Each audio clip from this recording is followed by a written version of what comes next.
Sutra Teratai yang Menakjubkan Bab 1 Pendahuluan Singfasyang Sutra Teratai episode 152. Tubuh Dharma dari para Buddha adalah seperti jagat raya.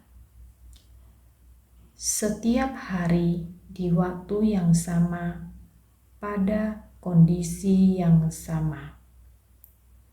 Waktu yang sama dan kondisi yang sama, apakah pada momen yang sama? Jika dikatakan kondisi adalah sama, tetapi waktu itu sendiri terdapat perbedaan. Sebenarnya, prinsip kebenaran dan istilah di dunia ini, jika kita dapat membedakannya dengan jelas, maka kita dapat memahami prinsip kebenaran secara menyeluruh. Jika kita tidak dapat membedakannya dengan jelas, dalam berinteraksi dengan manusia, masalah, dan benda, kita akan banyak mempermasalahkan hal-hal tersebut. Oleh karena itu, Sutra Makna Tanpa Batas membantu kita lebih memahami secara menyeluruh. Jadi dalam naskah sutra ini mengatakan tidak bergerak ataupun berputar, tidak senggang ataupun hening, tidak maju ataupun mundur, tidak aman ataupun dalam bahaya, tidak benar ataupun salah, tidak mendapatkan ataupun kehilangan, tidak itu ataupun ini, tidak datang ataupun pergi.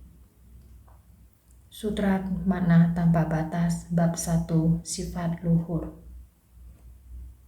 Kita melafalkan Sutra Makna Tanpa Batas setiap hari. Apakah semua orang telah sepenuhnya memahami prinsip kebenaran ini? Tidak bergerak ataupun berputar, tidak senggang ataupun hening. Dalam setiap saat, apakah kita menghabiskan waktu dalam gerakan, ataukah kita menghabiskan waktu dalam keheningan? Kita sangat tenang sekarang, kondisi yang begitu hening, terasa tenang dan stabil. Ini disebut tidak bergerak. Ketika duduk di sini, kita semua tidak bergerak. Semua orang menjadi hening. Apakah Anda mengetahui dalam satu kurun waktu yang sedikit ini, berapa jauh bumi telah mengitari matahari? Ia tetap bergerak karena waktu terus berlalu.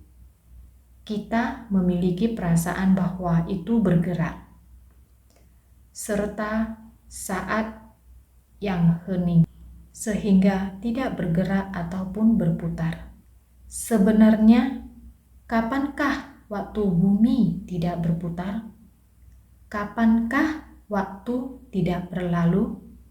Bahkan ketika kita sangat hening, namun lingkungan sekitar kita bukan hanya langit dan bumi, bahkan segala sesuatu adalah sama. Segala sesuatu yang dilihat oleh mata, semuanya tidak bergerak ataupun berputar. Perasaan yang kita rasakan saat ini sebenarnya adalah tidak senggang ataupun hening. Mereka tidak menetap dalam keheningan, namun terus berputar, maka bergerak dan hening, yakni berlalu dengan sangat damai dan tenang. Ini disebut sebagai agregat. Saya sering mengatakan agregat dari aksi. Baik kapanpun itu selalu berada dalam agregat dari aksi. kita tidak merasakannya, tidak maju ataupun mundur, tidak aman ataupun dalam bahaya. Prinsip kebenaran yang sama, maju atau mundur. Sebenarnya maju atau mundur. Sejak kita lahir, saat kecil, segala hal juga dipelajari. Belajar berjalan, mendengarkan, belajar membaca, belajar melakukan sesuatu. Semua ini merupakan proses berkembang. Akan tetapi, ketika beranjak dewasa, usia parubaya adalah saat seseorang telah mencapai puncak kehidupan. Selanjutnya memasuki usia tua, mulai berangsur-angsur mengalami kemunduran. Karena kondisi fisik mengalami kemunduran, daya ingat juga mengalami kemunduran. Gerak-gerik juga tidak lagi lincah, juga mengalami kemunduran. Sebenarnya maju atau mundur? Mundur. Mundur hingga pada akhirnya akan lenyap. Setelah lenyap, maka akan kembali dari awal.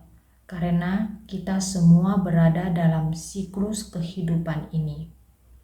Maka tidak maju ataupun mundur, tidak aman ataupun dalam bahaya.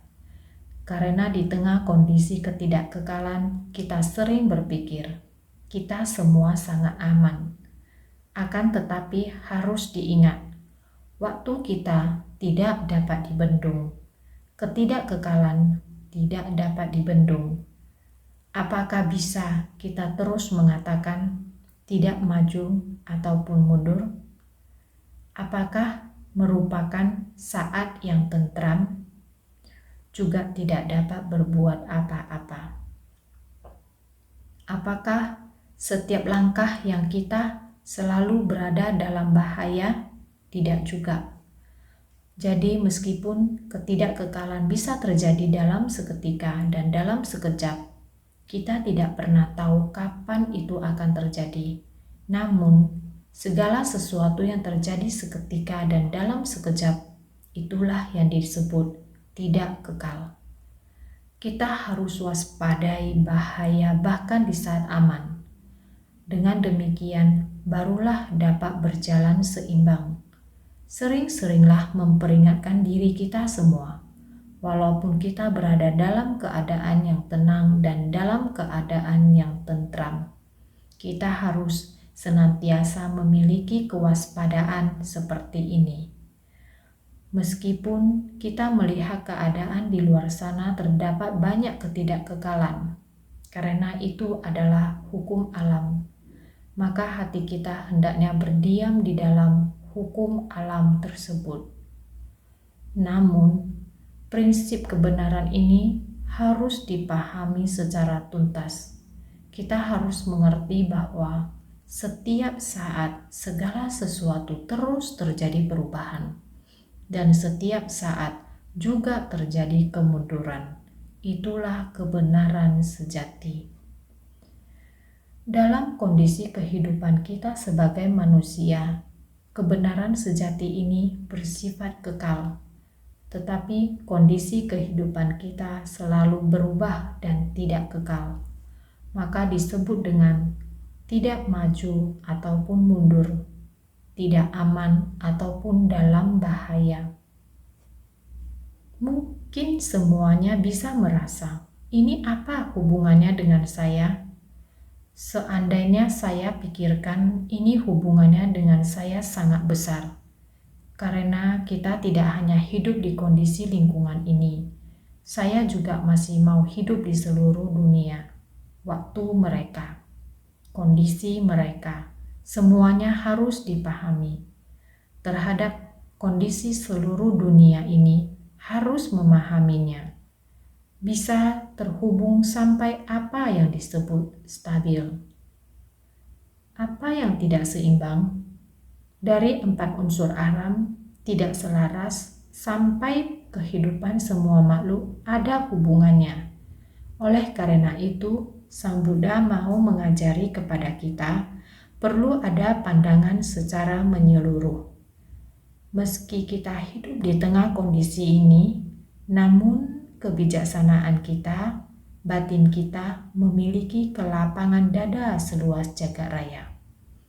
Harus memahami prinsip kebenaran secara menyeluruh.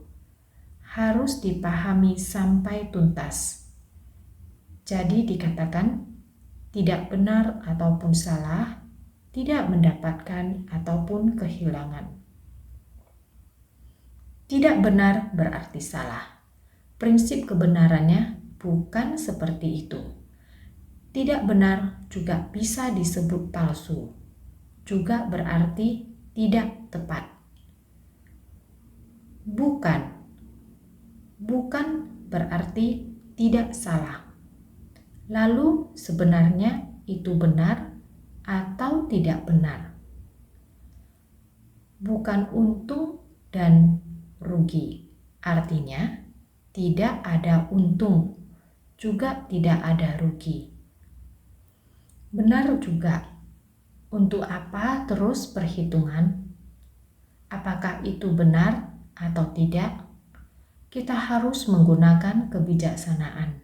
Ini sangat penting. Di era besar seperti sekarang, perlu tahu membedakan benar dan salah. Jangan hanya berkata benar, salah.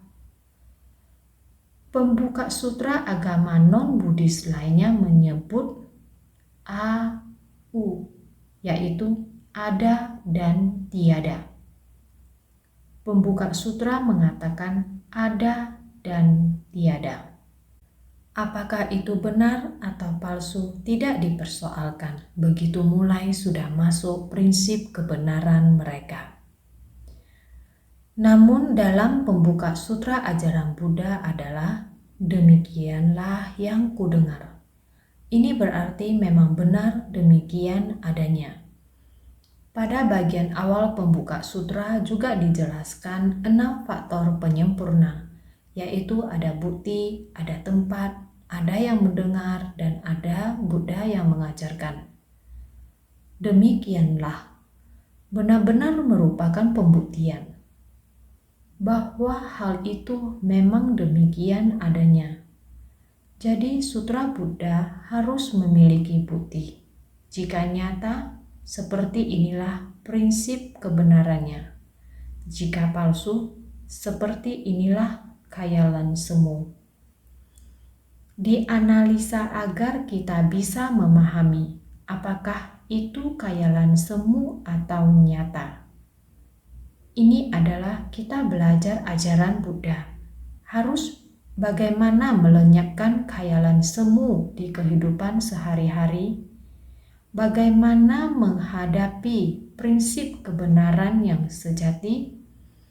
Jadi kita harus sering membedakan dengan jelas akan yang benar dan salah. Ungkapan ini adalah tidak benar ataupun salah.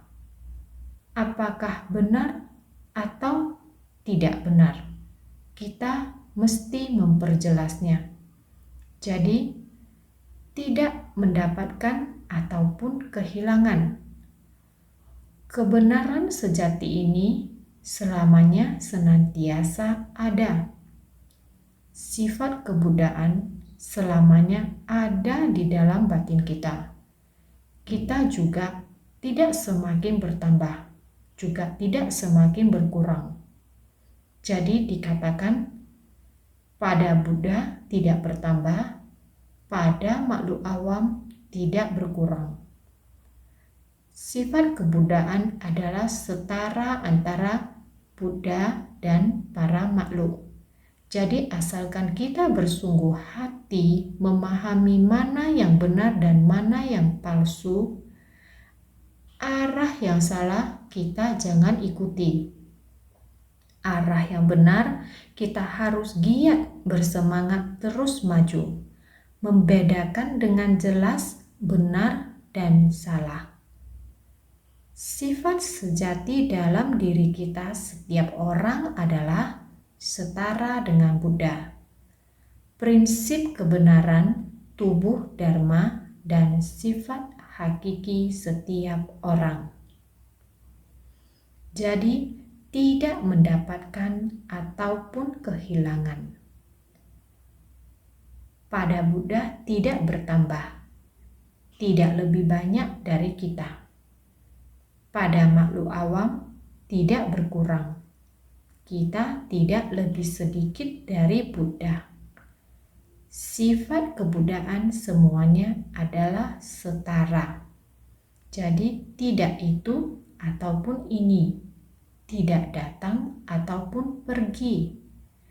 Untuk apa membedakan antara ia ada di sini atau di sana? Pada waktu yang sama ini, itu berada di sana, berada di sisi bumi itu. Ini berada di sisi bumi ini. Datang dan pergi di antara ini dan itu. Dulu di tempat itu mungkin memerlukan waktu yang lama untuk mencapai tujuan. Sekarang sudah tidak perlu lagi. Juga tidak perlu naik pesawat. Kita dapat menggunakan koneksi video.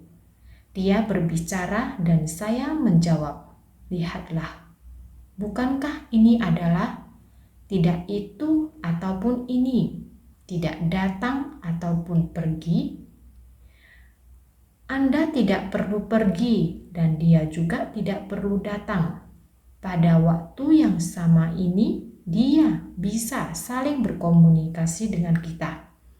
Ini karena adanya prinsip kebenaran yang demikian terkandung di dalamnya. Orang-orang zaman sekarang menggunakan teknologi untuk mengembangkannya. Jadi, tidak itu ataupun ini, tidak datang ataupun pergi. Tubuh Dharma dari para Buddha adalah seperti jagat raya, tenang dan jernih. Dengan sendirinya, tidak bergerak, berputar, senggang, ataupun hening. Jadi, tubuh Dharma dari para Buddha adalah seperti jagat raya, tenang dan jernih. Prinsip kebenaran dari para Buddha, Dharma sesungguhnya seperti jagat raya. Demikian tenang dan jernih, demikian bersih. Waktu itu sangat bersih. Prinsip kebenaran juga sangat bersih. Karena Anda tidak bisa melihatnya, Anda tidak dapat menodainya. Jadi ini adalah tubuh Dharma. Prinsip kebenaran yang semula ada pada dasarnya memiliki prinsip kebenaran yang terkandung dalam sifat Buddha yang tercerahkan ini. Jadi, tubuh Dharma dari para Buddha adalah seperti jagat raya, tenang dan jernih. Dengan sendirinya, tidak bergerak, berputar, senggang, ataupun hening. Di tengah ini, apakah Anda mau mengatakan bahwa ia sedang bergerak, sedang berputar? Sebenarnya tidak bergerak, juga tidak tenang. Ketika berada dalam keadaan tenang. Ketika berada dalam keadaan tenang, ia juga sedang berputar. Jadi prinsip kebenarannya adalah bersatunya gerak dan tidak bergerak. Jika kita dapat memahaminya, maka terhadap segala aspek materi di dunia ini, baik waktu, ruang, maupun hubungan antar manusia, tidak ada sesuatu pun yang tidak dapat ditembus oleh materi. Hanya kita perlu bersungguh hati. Maka dalam Sutra Teratai sebelumnya kita sudah pernah membahasnya. Ketika Buddha mulai duduk bersamadi dengan posisi teratai,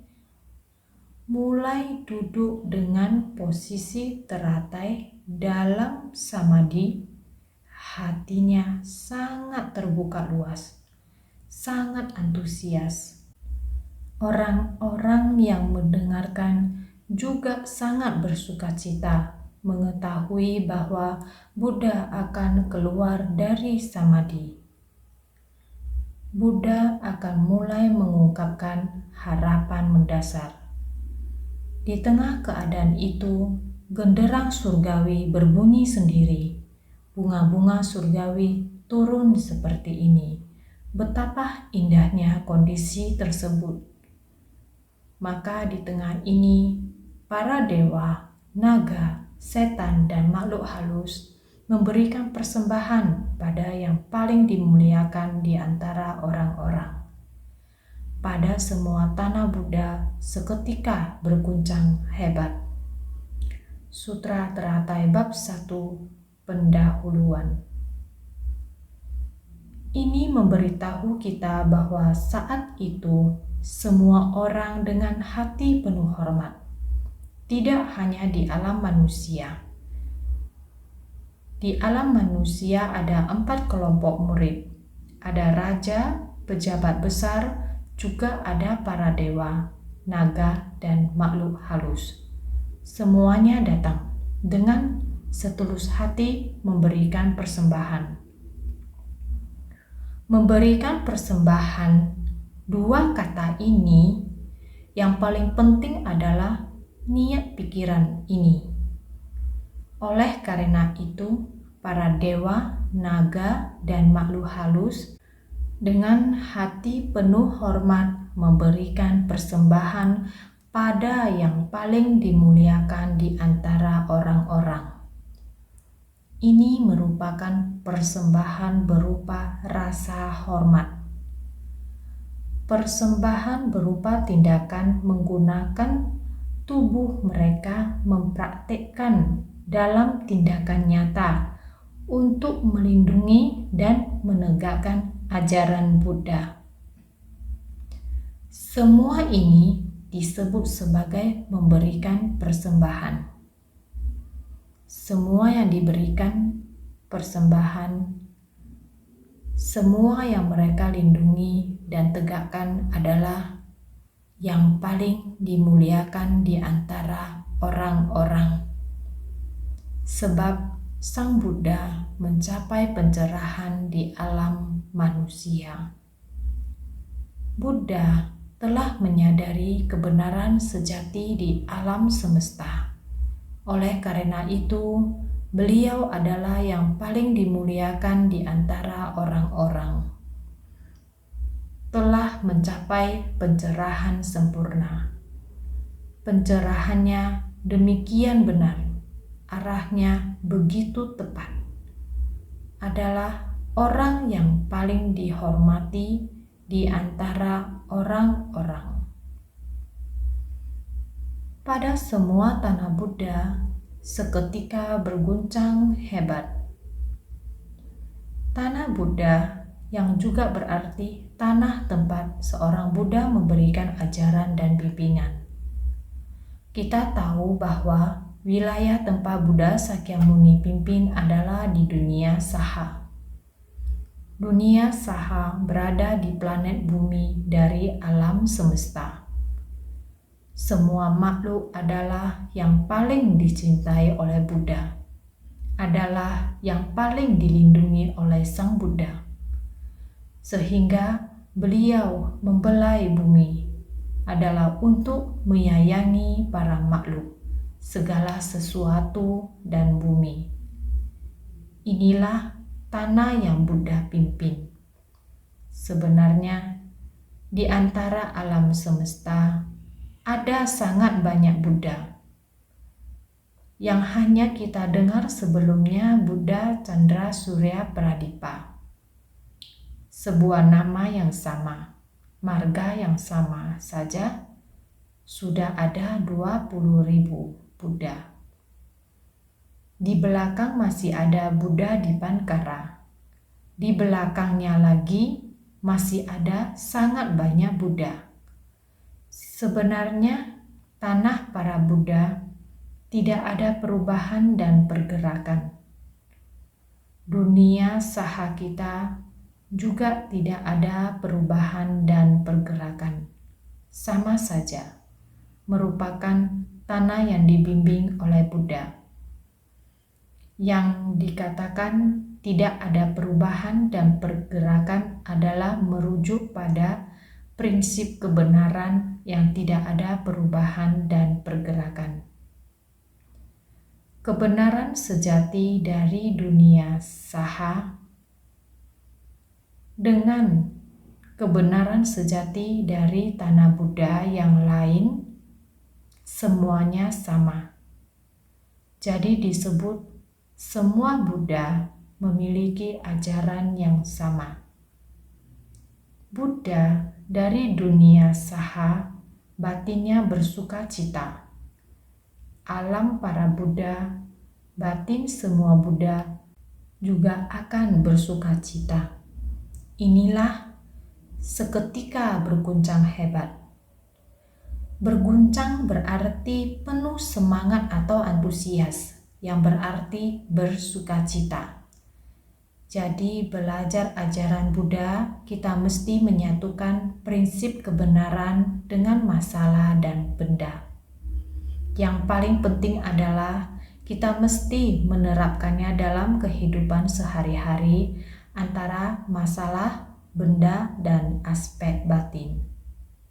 Masalah dan prinsip kebenaran dan batin hidup berdampingan dengan orang lain, tidak boleh dipisahkan, harus disatukan. Dengan begitu, kita tidak bisa terpengaruh oleh kondisi luar yang membuat kita berputar di dalamnya. Tidak bergerak maupun berputar, tidak sibuk maupun diam, tidak maju maupun mundur, tidak aman maupun bahaya, tidak benar maupun salah, tidak untung maupun rugi, tidak ini maupun itu, tidak pergi maupun datang. Seharusnya semuanya sudah bisa lebih paham. Sutra yang setiap hari dilafalkan, jika tidak memahami maksudnya, hanya melafalkan saja, maka ini tidak benar. Mesti menggunakan prinsip kebenaran ini di dalam kehidupan sehari-hari. Waktu, ruang, dan hubungan antar sesama. Kita mesti memahaminya sampai tuntas. Jadi, kita harus senantiasa lebih bersungguh hati.